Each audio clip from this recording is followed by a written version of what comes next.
And as we said, both President Obama and Mitt Romney hit the campaign trail today in New Hampshire and Iowa. Yeah, no doubt jobs and the economy will be the hot topics. Our political analyst Carl Jeffers is here this morning. Thanks for being here with us. And Carl, let's start off with these unemployment numbers right off the bat, because they came in well below expectations. 96,000 jobs, though the unemployment rate has dropped.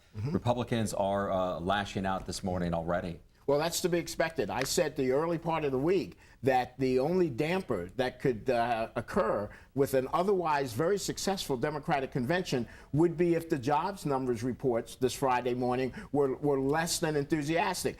The jobs reports came out. It showed 96,000. What the expectation was that there would be at least 125,000. And what we really need to show that we are really rebounding from the economic downturn would be close to 250,000 jobs per month. So by any standard, this without question demonstrates where the frailties are and the vulnerabilities are for the Obama re-election team, and it gives Mitt Romney and the Republicans the opportunity to move the conversation away from all of the points that were being made the last 3 days against them to the one thing that could enable them to win the White House, which is, are you happy about the way things have gone the last 4 years? Are you better off, or are you more hopeful about the future? And those questions, the answers that they're getting from that gives them their opportunity. So yes, those jobs numbers are without question depressing for the president. And I would say this,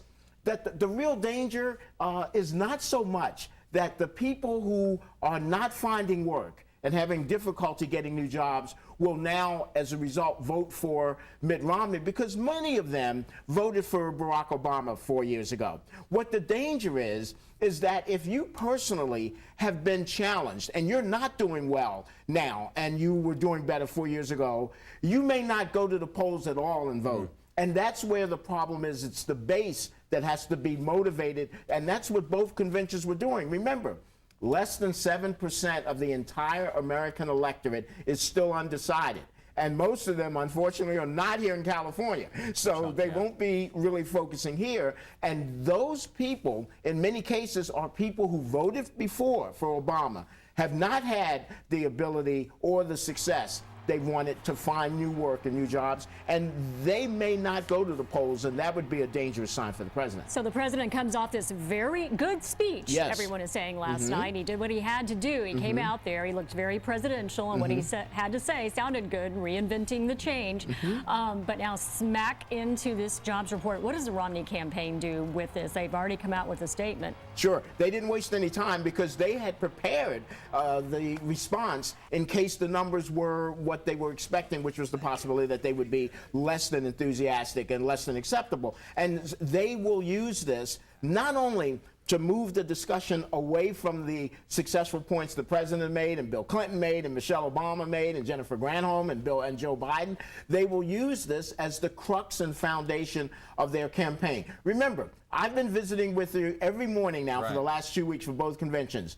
The one thing that I've said more often than any other thing is that for Mitt Romney and the Republicans to win in November, they have to make this election a referendum on the last 4 years of Barack Obama's presidency. And for Barack Obama and the Democrats to win, they have to make this election a choice about the future. And last night in the president's speech, what did he do? No less than 6 times. He turned to the camera, to the American voter at home, and he said, "You have a choice." He knows what he has to do, and the Republicans know what they have to do, and it'll be fascinating to see how this plays out over the next 60 days. 6 seconds. Answer this question. Okay. With these latest job reports, what do the Democrats have to do right now? They have to say, and they have to emphasize that this is still encouraging because we're not losing jobs anymore, and we have a consistent 9 months now of job creation, and this is the foundation we laid last night to go forward. That's 9 seconds, but that for me, that's pretty good. All right. I'll stop talking then. All right. Thanks so much, Carl. Have My a good pleasure. weekend. Appreciate it.